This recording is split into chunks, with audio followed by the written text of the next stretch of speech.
तो अब यहाँ पर हम कवर करने वाले हैं दूसरे यूनानी भूगोलवेता है जिनका नाम है थेल्स मोदे। अब हम यहाँ पर थेल्स मोदे को पढ़ेंगे प्यारे साथियों। तो होमर भी एक बहुत ही महत्वपूर्ण यूनानी ज्योग्राफर है। अब हम बात करते हैं यहाँ पर दूसरे यूनानी ज्योग्राफर जिनका नाम है थेल्स मोदे। थेल्स को यूनान का पहला चिंतक और दार्शनिक माना जाता है। सबसे महत्वपूर्ण बात है प्यारे साथियों कि जो थेल्स मोदे हैं इनको यूनान का पहला चिंतक और पहला दार्शनिक माना जाता है। इन्होंने आयोनियन दर्शन की स्थापना की, अतः इन्हें आयोनियन दर्शन का पिता भी कहा जाता है। यह भी एक बहुत महत्वपूर्ण बात है प्यारे साथियों। क्वेश्चन बनता है कि आयोनियन दर्शन का पिता किसे कहा जाता है, तो वो है थेल्स मोदे। अब हम थोड़ा आगे बात करते हैं। इन्होंने भूगोल शब्द का प्रयोग किए बिना सबसे पहले इस विषय पर व्यवस्थित विचार प्रकट किया था। भाई जो थेल्स मोदे थे ना, वो दुनिया के एकमात्र ऐसे विद्वान थे जिन्होंने बिना ज्योग्राफी शब्द की बिना सॉरी थेल्स एकमात्र ऐसे भूगोलवेता थे जिन्होंने बिना ज्योग्राफी शब्द के भूगोल पर या ज्योग्राफी पर विचार स्पष्ट किया था। भाई तब तक ज्योग्राफी या भूगोल शब्द आया भी नहीं था, लेकिन उससे पहले ही इन्होंने भूगोल या ज्योग्राफी के ऊपर अपना विचार स्पष्ट किया था। तो ध्यान रखना, थेल्स मोदे दुनिया के एकमात्र पहले ऐसे विद्वान थे जिन्होंने भूगोल शब्द की अनुपस्थिति में, जब भूगोल शब्द आया भी नहीं था, तब ही इन्होंने भूगोल के ऊपर बिल्कुल अपने स्पष्ट विचार दे दिए थे। इन्होंने ज्यामिति के अनेक प्रमेयों की रचना की थी। थेल्स मोदे ने ज्यामिति के बहुत सारे प्रमेयों की रचना की थी। प्रथम विद्वान था जिसने पृथ्वी को नापने का, पृथ्वी के तल पर स्थानों को अंकित करने का प्रयास किया था। थेल्स मोदे दुनिया का पहला विद्वान था जिन्होंने पृथ्वी को नापने का प्रयास किया था सबसे पहले। साथ ही साथ पृथ्वी के तल पर जो स्थान है उनको अंकित करने का प्रयास किया था। तो थेल्स मोदे दुनिया के पहले विद्वान थे जिन्होंने पृथ्वी को मापने का प्रयास किया था और पृथ्वी पर जो पृथ्वी के तल पर जो स्थान है उनको इंडिकेट करने का, उनको अंकित करने का काम किया था। उसने पृथ्वी को पानी में तैरती हुई तस्वीर के रूप में माना था। भाई लोगों, ये वाली जो बातें ना ये कंफ्यूज करती हैं। अभी हमने होमर मोदे के बारे में पढ़ा था। उन्होंने बताया था कि पृथ्वी क्या है, चपटी है, वर्ताकार है, जो चारों तरफ से नदी के द्वारा घिरी हुई है, सरिताओं के द्वारा घिरी हुई है। थेल्स मोदे का मानना है कि पृथ्वी पानी पर तैरती हुई तस्वीर के रूप में है। थेल्स ने गणितीय भूगोल के विकास में बहुत स्पेशली तरीके से योगदान दिया। उसने भूमापन के तरीकों को सर्वप्रथम विकसित करने का प्रयास किया था। थेल्स मोदे ने भूमापन के तरीकों को विकसित करने का सबसे पहले प्रयास किया था। मिस्र की यात्रा के दौरान थेल्स ने कोण, आधार रेखा तथा क्षेत्रफल की गणना करने के तरीकों का भी विकास किया था। तो यह बात आपको बहुत स्पेशली तरीके से ध्यान रखना है प्यारे साथियों कि थेल्स मोदे ने अपनी मिस्र की यात्रा के दौरान कोण, आधार रेखा, क्षेत्रफल की गणना, इनको भाई थेल्स मोदे ने मिस्र की यात्रा के दौरान कोण, आधार रेखा, क्षेत्रफल, इनको गणना करने के जो अलग अलग तरीके थे वो विकसित किए थे।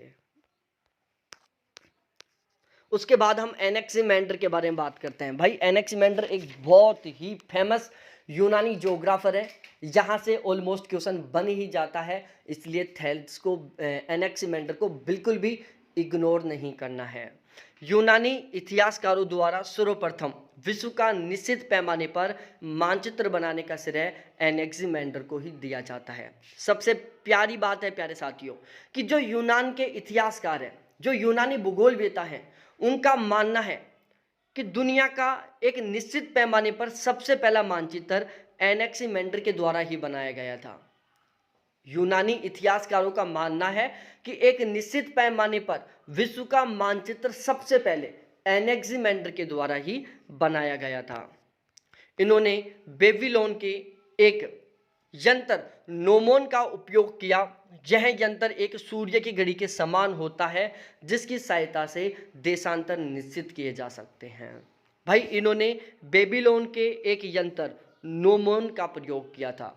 अब यहाँ से भी क्वेश्चन बनता है प्यारे साथियों, यहाँ से मिलान का, यदि पेपर डीपली बनेगा तो यहाँ से मिलान का क्वेश्चन बनेगा, यदि पेपर थोड़ा इजी बनता है तो यहाँ से डायरेक्टली क्वेश्चन बनेगा कि नोमोन नामक यंत्र का प्रयोग किसने किया था, या नोमोन का प्रयोग एनेक्सिमेंडर ने किसके लिए किया था।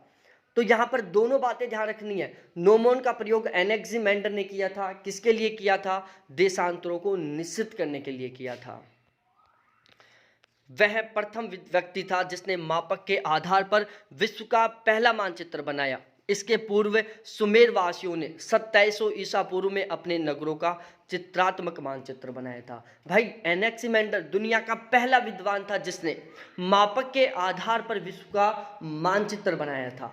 ठीक है, इससे पहले कुछ सुमेर वासी थे जिन्होंने अपने नगरों का चित्रात्मक मानचित्र बनाया था, लेकिन ओवरऑल विश्व का निश्चित मापक के आधार पर सबसे पहला मानचित्र किसने बनाया?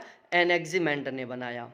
एनेक्सिमेंडर ने अपने मानचित्र में यूनान को विश्व के मध्य में प्रदर्शित किया। यह मानचित्र गोलाकार था जो चारों ओर से सागर सरिताओं से घिरा हुआ था। एनेक्सिमेंडर ने अपने मानचित्र में यूनान को विश्व के बिल्कुल सेंटर में दिखाया और यह मानचित्र गोलाकार था। कैसा था? गोलाकार था। भाई वर्ताकार में गोलाकार में अंतर होता है, ध्यान रखना। होमर महोदय ने पृथ्वी को वर्ताकार बताया था। एनेक्सिमेंडर ने जो विश्व का मानचित्र बनाया था वो कैसा था? गोलाकार था जो चारों तरफ से सागर सरिताओं से घिरा हुआ था। विश्व को दो प्रमुख बांटों में भागा, उत्तर में यूरोप और दक्षिण में एशिया। एनेक्सिमेंडर ने पूरी विश्व को दो भागों में डिवाइड कर दिया कि भाई उत्तर में तो क्या है? यूरोप है, और दक्षिण में क्या है? एशिया है। इनके अनुसार सभी जीवों की उत्पत्ति जल से हुई है, उन्हीं से कालांतर में थलचर जीवों का विकास हुआ है। एनेक्सिमेंडर का मानना है कि भाई इस पृथ्वी के ऊपर जितने भी जीव है ना, इन सभी जीवों की उत्पत्ति जल से हुई है। पहले जल से सभी जीवों की उत्पत्ति हो गई, उसके बाद धीरे धीरे थल पर रहने वाले जीवों की उत्पत्ति हुई। तो एनेक्सिमेंडर का मानना था कि सबसे पहले जल से जलीय जीवों की उत्पत्ति हुई, उसके बाद कालांतर पर धीरे धीरे धीरे धीरे थलचर जीव जो थल पर रहते हैं उनकी उत्पत्ति हुई। एनेक्सिमेंडर ने गणितीय भूगोल में भी बहुत स्पेशली योगदान दिया था। ध्यान रखना प्यारे साथियों, यहां से कई बार क्वेश्चन बन चुका है। एनेक्सिमेंडर और थेल्स दोनों गणित के महान भूगोलवेता थे। इन्हें गणितज्ञ भूगोल के पिता भी कहा जाता है, जो मैं आपको आगे बताने वाला हूं। थेल्स और एनेक्सिमेंडर दोनों का गणितीय भूगोल से बहुत बड़ा योगदान था। थेल्स और एनेक्सिमेंडर का गणितीय भूगोल में बहुत बड़ा योगदान था। देख लो यहां पर आ गई वो लाइन कि थेल्स और एनेक्सिमेंडर को गणितीय भूगोल का संस्थापक कहा जाता है, गणितीय भूगोल का पिता कहा जाता है। अब हम बात करते हैं पाइथागोरस के बारे में। जो मैथ के कैंडिडेट होंगे ना, वो उनके दिमाग में आया होगा पाइथागोरस। यदि किसी कैंडिडेट ने 10th क्लास तक मैथ को सही ढंग से पढ़ा है ना, उसके दिमाग में भी आ गया होगा एक पाइथागोरस प्रमेय। पाइथागोरस प्रमेय पढ़ी होगी आप लोगों ने, बहुत कॉमन सी प्रमेय। कर्ण स्क्वायर बराबर आधार स्क्वायर प्लस लंब स्क्वायर, बहुत कॉमन सी है। कर्ण स्क्वायर बराबर आधार स्क्वायर प्लस लंब स्क्वायर, ये थी पाइथागोरस प्रमेय। सबसे पहले पृथ्वी को गोलाकार बताया। पाइथागोरस ने भी पृथ्वी को गोलाकार बताया, लेकिन इन्होंने सबसे पहले बताया। ग्लोब की परिकल्पना प्रस्तुत की। ध्यान रखना प्यारे साथियों, ग्लोब की इन्होंने परिकल्पना प्रस्तुत की थी। इनका मानना था कि पृथ्वी ब्रह्मांड के बीच में नहीं है। पाइथागोरस का मानना था कि भाई जो पृथ्वी है ना, वो ब्रह्मांड के सेंटर में नहीं है। इन्होंने कल्पना की कि अंतरिक्ष में 5 ग्रह हैं और वे परिक्रमा कर रहे हैं। इन ग्रहों में सूर्य, चंद्रमा, निश्चित तारे तथा पृथ्वी सम्मिलित हैं। तो भाई साहब पाइथागोरस पहले विद्वान थे जिन्होंने बताया था कि भाई अंतरिक्ष में 5 ग्रह, सूर्य, चंद्रमा, निश्चित तारे तथा पृथ्वी सम्मिलित हैं, जो कि क्या कर रहे हैं? परिक्रमा कर रहे हैं। अब हम बात करते हैं हिकेटियस महोदय के बारे में। हिकेटियस कहाँ के थे? मिलेटस के थे प्यारे साथियों। तो हिकेटस कहाँ के थे प्यारे लाडलो? मिलेटस के थे। विश्व का सर्वप्रथम क्रमबद्ध वर्णन प्रस्तुत करने के कारण इन्हें भूगोल का पिता भी कहा जाता है। भाई दो जगह कंफ्यूजन होगा, एक इरेटोस्थनीज को लेकर होगा, दूसरा हिकेटियस को होगा। बहुत सारी बुकों में इरेटोस्थनीज को भूगोल का पिता कहा गया, बहुत सारी बुकों में हिकेटियस को भूगोल का पिता कहा गया। बिल्कुल भी कंफ्यूज मत हो, जब मैं इरेटोस्थनीज पढ़ाऊंगा तब मैं आपका ये कंफ्यूजन भी क्लियर कर दूंगा बिल्कुल 100% तरीके से। तो विश्व का सर्वप्रथम क्रमबद्ध वर्णन प्रस्तुत करने के कारण इनको भूगोल का पिता कहा जाता है। यहां पर भी आप ये समझ गए होंगे कि भाई विश्व का सबसे पहले भूगोल का सबसे पहले इन्होंने क्या किया, क्रमबद्ध तरीके से वर्णन प्रस्तुत किया। भूगोल का सबसे पहले क्रमबद्ध तरीके से एक्सप्लेनेशन का काम किसने किया था, हिकेटियस ने कहा था, इसलिए इनको भूगोल का पिता कहा जाता है। हिकेटियस की किताबें, पहली किताब है जेस पीरियोडस। हिकेटियस महोदय की पहली किताब का नाम है जेस पीरियोडस। इस बुक में इन्होंने अधिवासित विश्व का सामान्य सर्वेक्षण प्रस्तुत किया था। भाई हिकेटियस की किताब का नाम है जेस पीरियोडस, जिसका यदि हम अर्थ की बात करें तो अर्थ निकलता है पृथ्वी का वर्णन। तो हिकेटियस की किताब का नाम था जेस पीरियोडस, जिसका अर्थ है पृथ्वी का वर्णन। तो हिकेटियस महोदय ने अपनी किताब जेस पीरियोडस में विश्व का जो अधिवासित क्षेत्र था उसका सामान्य सर्वेक्षण प्रस्तुत किया था। अब अधिवासित क्षेत्र आप किसको कहोगे, अधिवासित क्षेत्र में उस क्षेत्र को कहेंगे जो रहने लायक है, जो रहने के योग्य है, जहां पर लोग निवास करते हैं। तो हिकेटियस महोदय ने अपनी किताब जेस पीरियोडस में अधिवासी क्षेत्र का अध्ययन किया था। इस भूगोल को प्रादेशिक भूगोल का प्रथम ग्रंथ माना जाता है। जेस पीरियोडस के 2 खंड थे। पहला खंड था प्यारे साथियों जिसमें यूरोप का वर्णन किया गया, दूसरा खंड था जिसमें अफ्रीका और एशिया का वर्णन किया गया। जेस पीरियोडस किताब किसकी, हिकेटियस की। कितने भागों में विभाजित, 2 भागों में। पहले भाग में यूरोप का वर्णन, दूसरे भाग में अफ्रीका और एशिया का वर्णन। इसमें किसका अध्ययन किया गया था, आदिवासी क्षेत्र का अध्ययन किया गया था।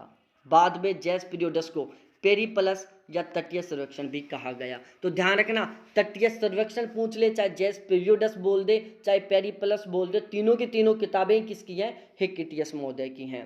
हिकेटियस के काल में कैस्पियन सागर हिरकेनियस के नाम से जाना जाता था। बहुत महत्वपूर्ण बात प्यारे साथियों, हिकेटियस का जो काल था उस काल में कैस्पियन सागर को हिरकेनियस के नाम से जाना जाता था। तो कैस्पियन सागर को हिकेटियस के काल में किस नाम से जानते थे, हिरकेनियस के नाम से। हिकेटियस ने पृथ्वी को तस्त्री के जैसा वर्ताकार मानते हुए उस पर महाद्वीपों के वितरण को एक विश्व मानचित्र में दिखाया था। ठीक है, बहुत महत्वपूर्ण बात प्यारे साथियों। हिकेटियस ने पृथ्वी को तस्त्री के जैसा वर्ताकार माना और उसके ऊपर इन्होंने महाद्वीपों के वितरण को समझाया।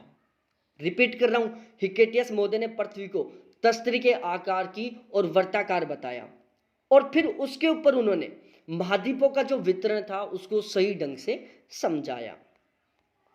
इस मानचित्र में पहली बार उसने विश्व को एशिया, लीबिया जिसको अफ्रीका बोलते हैं और यूरोप नामक 3 महाद्वीपों में बांटा था। यहां से क्वेश्चन बनता है, यहां से क्रॉस मैचिंग का भी क्वेश्चन बन जाएगा, यहां से डायरेक्टली भी क्वेश्चन बन जाएगा कि हिकेटियस महोदय ने अपने मानचित्र में विश्व को कितने महाद्वीपों में डिवाइड किया था, कितने भागों में बांटा था। 3 थे, पहला एशिया, दूसरा लीबिया, तीसरा यूरोप। लीबिया की यदि लीबिया ऑप्शन में ना हो और वहां पर अफ्रीका हो तो हमें अफ्रीका करेक्ट करना है। यूरोप को उसने सबसे बड़ा महाद्वीप बताया था जो कि विश्व के आधे भाग में फैला हुआ है। हिकेटियस महोदय ने उस समय अपने मानचित्र में विश्व को 3 भागों में डिवाइड कर दिया, पहला यूरोप, दूसरा एशिया और तीसरा लीबिया जिसको अफ्रीका बोलते हैं। अब जो यूरोप था उसको सबसे बड़ा महाद्वीप बताया और बताया हिकेटियस महोदय ने कि भाई जो यूरोप है ना सबसे बड़ा तो है, साथ ही साथ ये विश्व के आधे भाग में फैला हुआ है।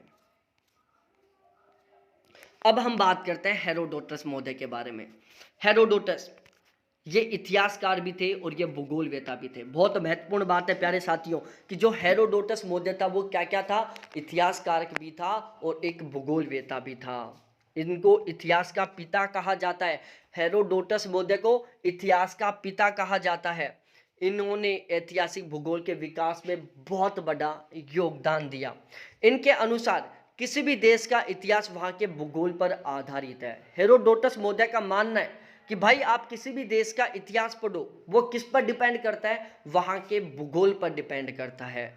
मिस्र में नील नदी के अध्ययन के दौरान इन्होंने डेल्टा शब्द का प्रयोग किया था। हेरोडोटस ने मिस्र में नील नदी का अध्ययन किया और उसी दौरान उन्होंने डेल्टा शब्द का प्रयोग किया। तो ध्यान रखना, डेल्टा शब्द का सबसे पहले प्रयोग हेरोडोटस ने किया।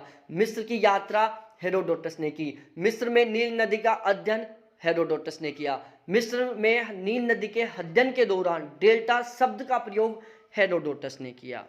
इनके अनुसार नील नदी के डेल्टा का निर्माण नील नदी द्वारा इथोपिया से काटकर लाई गई काली मिट्टी के निक्षेपण से हुआ है, काली मिट्टी के जमाव से हुआ है। तो बहुत महत्वपूर्ण बात है प्यारे साथियों। हेरोडोटस महोदय ने बताया कि भाई जो नील नदी का डेल्टा ना, इसका निर्माण कहाँ से हुआ है कि भाई नील नदी अपने साथ इथोपिया से काली मिट्टी को काट कर लेके आई है और उसको यहाँ पर इसने क्या कर दिया, जमा दिया, और उससे नील नदी डेल्टा का निर्माण हो गया। तो क्वेश्चन किसी भी तरीके से बन सकता है। क्वेश्चन ऐसे भी बन सकता है कि भाई हेरोडोटस के अनुसार नील नदी डेल्टा कौन सी मिट्टी से बना हुआ है, कौन से देश के मिट्टी से बना हुआ है, ठीक है, कौन सी नदी के द्वारा बना हुआ है। इन्होंने बताया कि अफ्रीका तथा एशिया नील नदी द्वारा नहीं बल्कि लाल सागर के द्वारा एक दूसरे से अलग हो रहे हैं। हेरोडोटस ने बताया कि भाई तुम ये अफ्रीका और एशिया की बात करते हो ना, अफ्रीका और एशिया नील नदी से एक दूसरे से अलग नहीं हो रहे, बल्कि ये लाल सागर की वजह से एक दूसरे से अलग हो रहे हैं। हेरोडोटस ने किताब लिखी हिस्टोरिका। हिस्टोरिका किताब किसकी है, हेरोडोटस की है। अब इनके कुछ स्टेटमेंट हैं, इन स्टेटमेंटों को ध्यान से सुनना। समस्त इतिहास का विवेचन भौगोलिक दृष्टि से और भूगोल का विश्लेषण ऐतिहासिक दृष्टिकोण से किया जाना चाहिए, ये बात हेरोडोटस महोदय ने बोली। समस्त इतिहास का भौगोलिक दृष्टि से अध्ययन किया जाना चाहिए एवं समस्त भूगोल का ऐतिहासिक तरह से व्यवहार में लाना जाना चाहिए, ठीक है। तो हेरोडोटस के दो स्टेटमेंट, पहला स्टेटमेंट कि समस्त इतिहास का विवेचन भौगोलिक दृष्टि से और भूगोल का विश्लेषण ऐतिहासिक दृष्टि से किया जाना चाहिए। समस्त इतिहास का भौगोलिक दृष्टि से अध्ययन किया जाना चाहिए एवं समस्त भूगोल का ऐतिहासिक दृष्टि से। इनके अनुसार किसी भी देश का इतिहास वहाँ के भूगोल पर आधारित होता है, ये मैं आपको स्टार्टिंग में बता दिया था प्यारे साथियों। हेरोडोटस पहला भूगोलवेता था जिसने कैस्पियन सागर को आंतरिक सागर बताया, जबकि हिकेटियस तथा उनके समकालीन भूगोलवेता इसे उत्तरी सागर की एक शाखा मानते थे। भाई हेरोडोटस दुनिया का पहला विद्वान था जिसने बताया कि कैस्पियन सागर है ना, वो प्यारे साथियों एक आंतरिक सागर है, जबकि हिकेटियस और हिकेटियस के टाइम के जितने भी भूगोलवेता थे वो सभी के सभी कैस्पियन सागर को उत्तरी सागर की एक शाखा मानते थे। इनके अनुसार नील नदी का प्रभाव पश्चिम से पूर्व की ओर है तथा जो लीबिया को मध्य से दो भागों में बांटता है। हेरोडोटस महोदय ने बताया कि जो नील नदी है ना, वो पश्चिम से पूर्व की ओर बह रही है और वो लीबिया को दो भागों में बांट रही है। हेरोडोटस पहला विद्वान था जिसने विश्व मानचित्र पर याम्योत्तर खींचने का प्रयास किया था। बहुत महत्वपूर्ण बात है प्यारे साथियों, हेरोडोटस दुनिया का पहला विद्वान था जिसने मानचित्र पर याम्योत्तरों को खींचने का प्रयास किया था। इन्होंने तापमान एवं पवन के चलने में सह संबंध स्थापित किया था। हेरोडोटस महोदय ने तापमान और पवन के बीच में संबंध भी बताया था, ठीक है। इन्होंने बताया कि पवनें ठंडे भाग से गर्म भाग की ओर चलती हैं। सबसे पहले ये ज्ञान किसने दिया, तापमान और पवनों की गति के बीच में संबंध के बारे में हेरोडोटस ने बताया।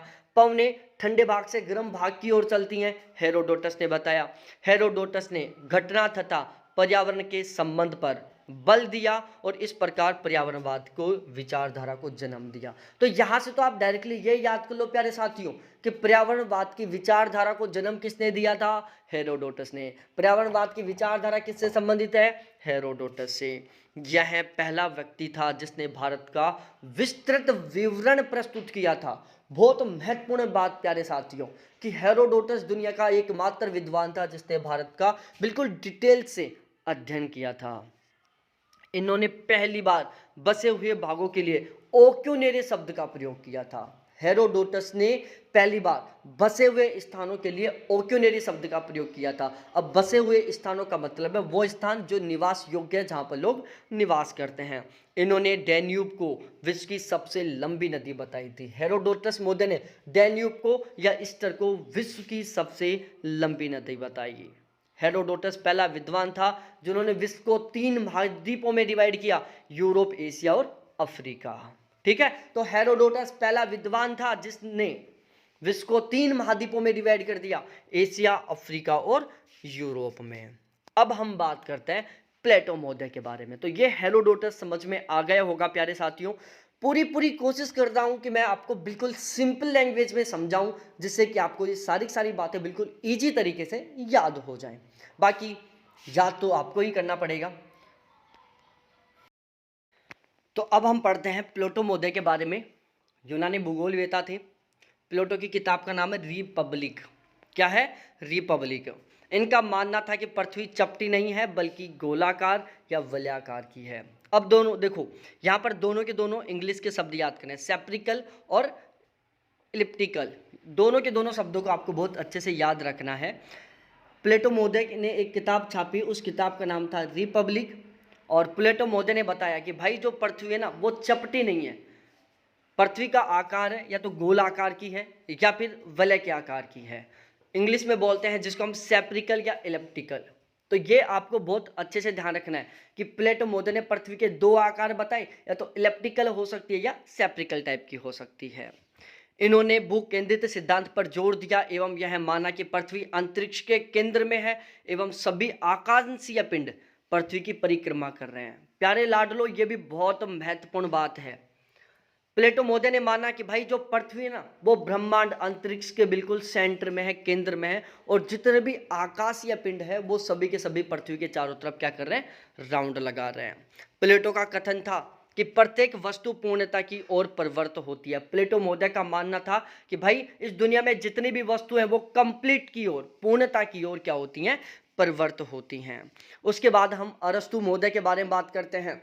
अरस्तु महोदय ये भी क्या थे? वही एक भूगोलवेता थे। कौन से भूगोलवेता थे? वही थे क्या? यूनानी भूगोलवेता थे। ध्यान रखना, पहले प्लेटो आए थे, बाद में अरस्तु आए थे। अरस्तु थे जो प्लेटो के शिष्य थे।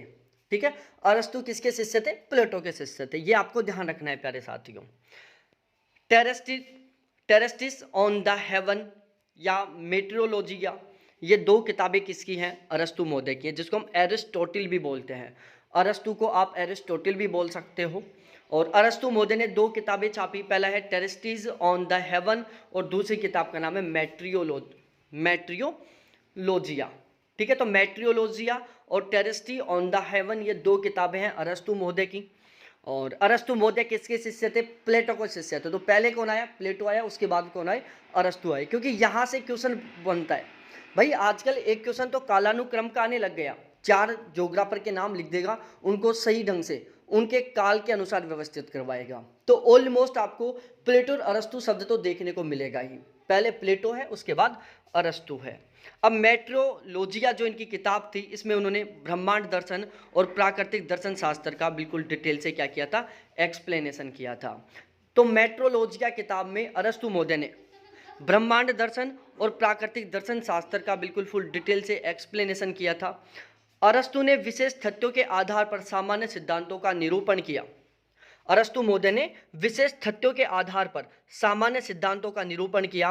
प्लेटो की तरह पृथ्वी का आकार गोल अथवा अंडाकार माना। और अरस्तु महोदय प्लेटो के शिष्य थे, तो बिल्कुल इन्होंने प्लेटो के समान ही पृथ्वी का आकार गोल या फिर अंडे के आकार का माना। भाई शिष्य किसके थे?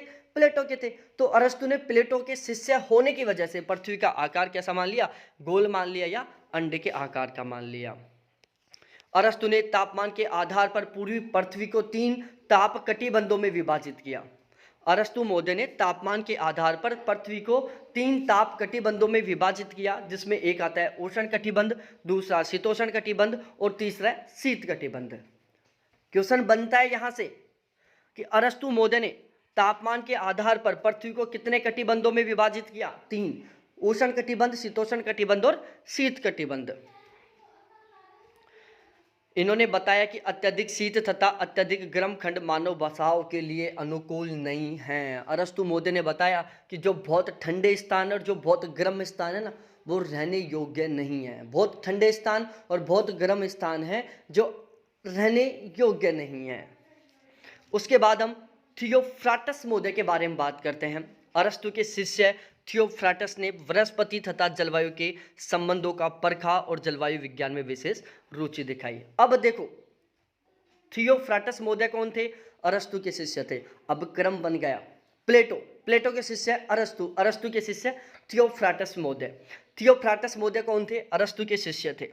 थियोफ्राटस ने वनस्पति और जलवायु के संबंधों को क्या किया? अध्ययन किया।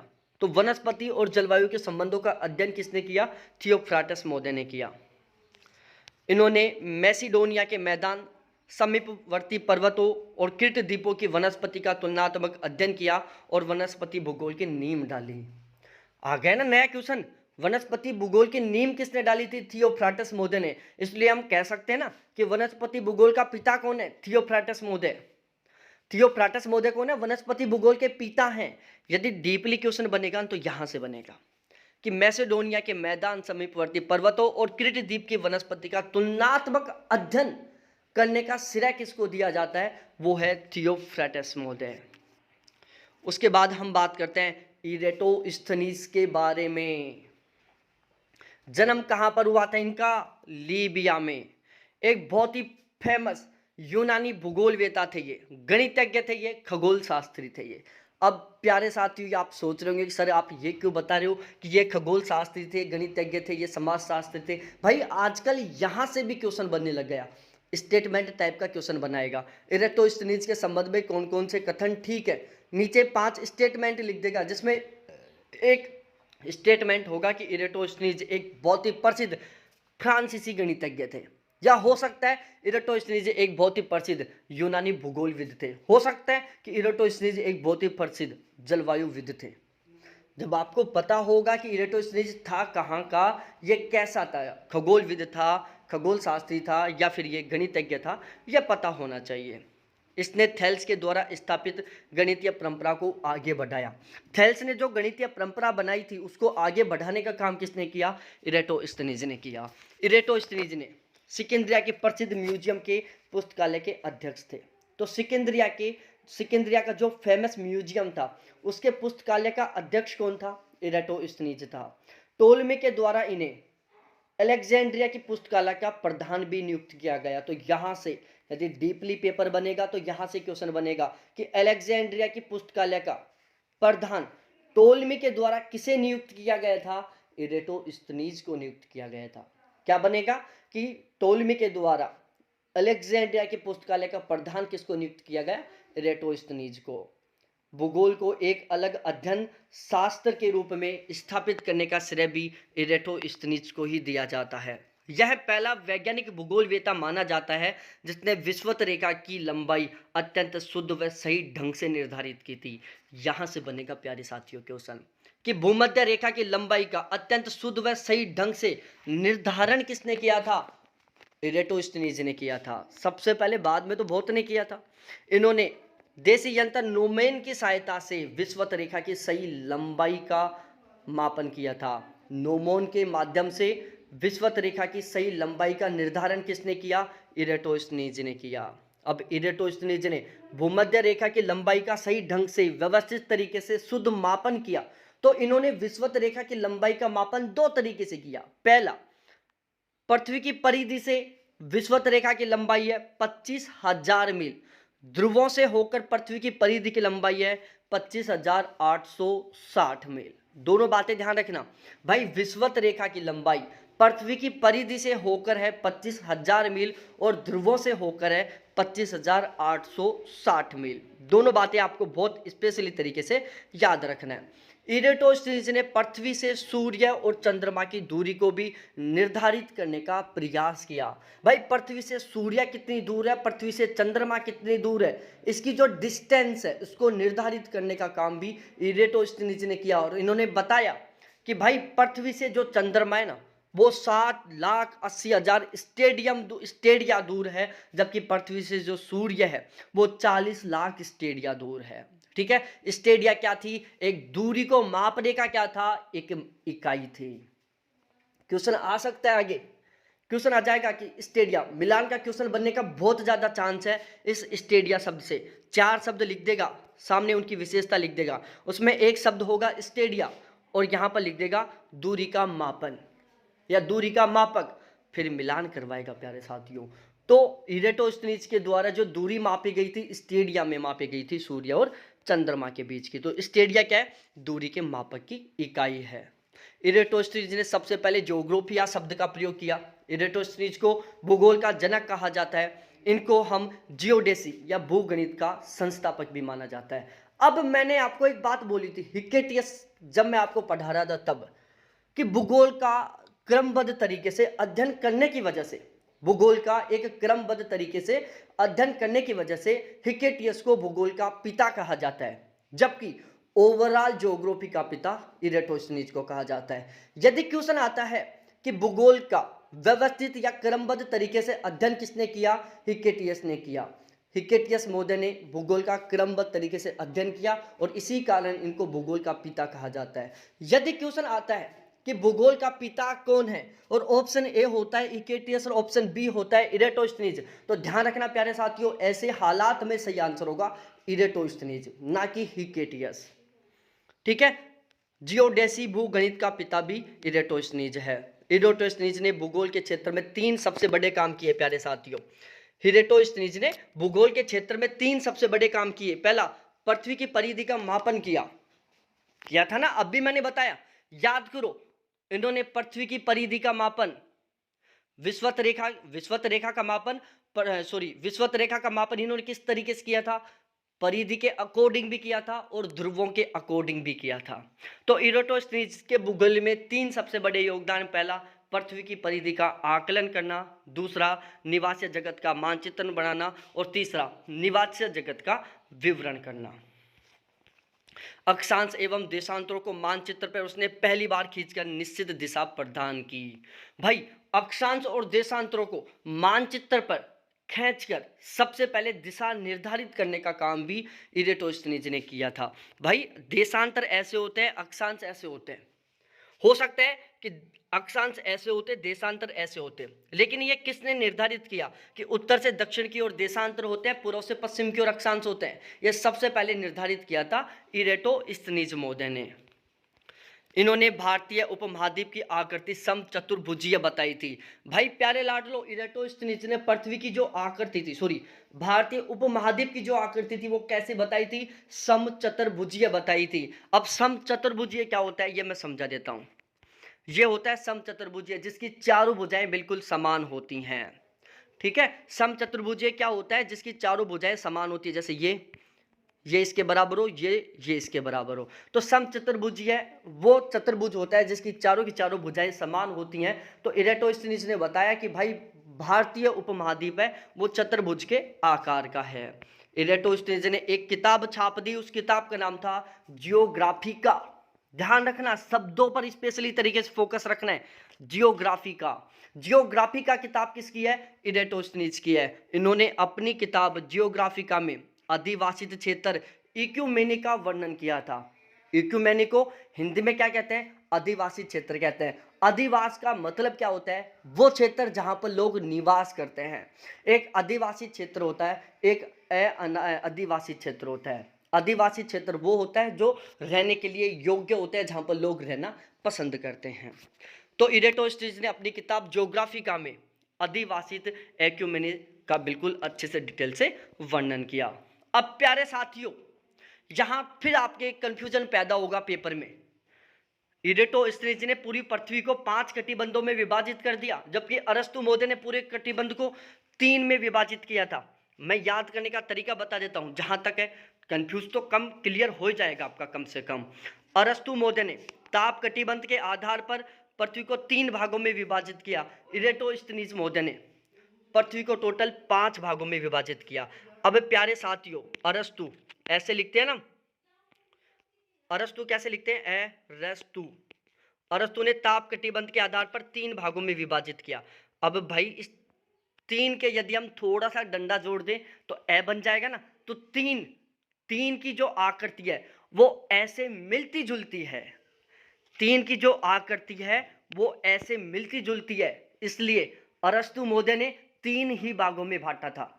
बाकी अरस्तु महोदय भी 5 भागों में बांट सकते थे, लेकिन उन्होंने 3 भागों में इसलिए बांटा कि भाई अरस्तु मेरा नाम है और मेरा जो नाम है ना वो 3 संख्या से मिलता जुलता है। अरस्तु में जो ए है वो बिल्कुल 3 की तरह दिखाई देता है, इसलिए इन्होंने डिसाइड कर लिया कि भाई मैं तो 3 भागों में बांटूंगा।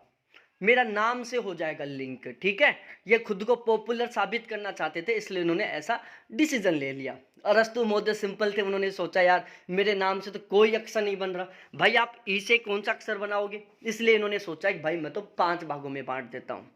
तो अरस्तु ने 3 भागों में बांटा, ताप कटिबंध के आधार पर इरेटोस्थनीज ने 5 भागों में बांटा, और इन्होंने 5 भाग कौन कौन से बताए, एक उष्ण कटिबंधीय क्षेत्र, 2 शीतोष्ण कटिबंधीय क्षेत्र और 2 शीत कटिबंधीय क्षेत्र। जबकि अरस्तु महोदय ने 3 भाग बनाए, उष्ण कटिबंधीय, शीतोष्ण कटिबंधीय और शीत कटिबंधीय क्षेत्र।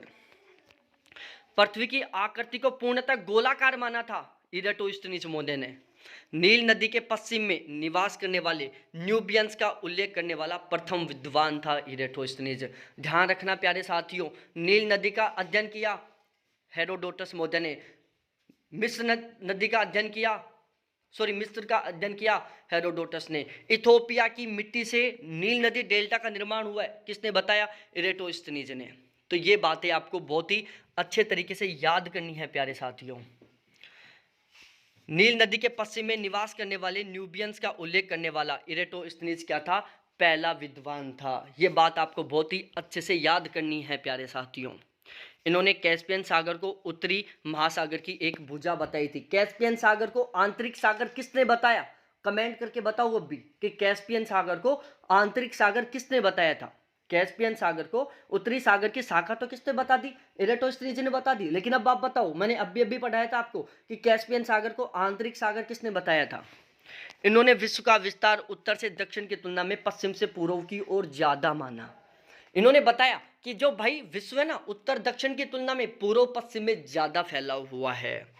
इरेटोस्थनीज का प्रधान देशांतर रेखा, इरेटोस्थनीज ने प्रधान देशांतर रेखा माना। और प्यारे साथियों, इस डायग्राम को याद कर लो बिल्कुल एज इट इज। एक बार यूपीएससी के पेपर में एज इट इज ऐसे क्वेश्चन पूछा हुआ था, ये डायग्राम बना दिया और लिख दिया नीचे कि ये डायग्राम कौन से भूगोल वेता से संबंधित है। अब आप तभी तो ठीक कर पाओगे जब आपको पता होगा। तो प्यारे साथियों, इस डायग्राम का संबंध है इरेटोस्थनीज महोदय से। एक विश्व मानचित्र जिसमें उन्होंने उत्तर दक्षिण तथा पूर्व पश्चिम रेखा जाल का प्रयोग किया, इरेटोस्थनीज ने प्रधान देशांतर रेखा माना। तो इस तरीके से मेरे प्यारे साथियों, ये सारी बातें थी इरेटोस्थनीज महोदय के बारे में। सारा सब कुछ समझ में आ गया होगा ना। अब हम बात कर लेते हैं एक बार पोलिबियस महोदय के बारे में। पोलिबियस ने भौतिक भूगोल में महत्वपूर्ण योगदान दिया।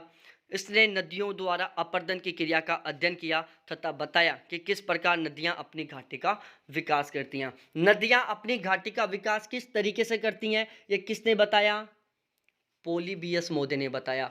किसने बताया, पोलिबियस महोदय ने। बता, नदी घाटियों का विकास किस तरीके से होता है, इसके बारे में किसने बताया, पोलिबियस महोदय ने बताया। पोलिबियस ने भौतिक भूगोल में बहुत ही महत्वपूर्ण योगदान दिया। नदियों की जो अपर्दन क्रिया होती है ना, इसका भी अध्ययन किसने किया, पोलिबियस महोदय ने किया। उसके बाद हम हिप्पार्कस के बारे में बात कर लेते हैं प्यारे साथियों थोड़ी सी।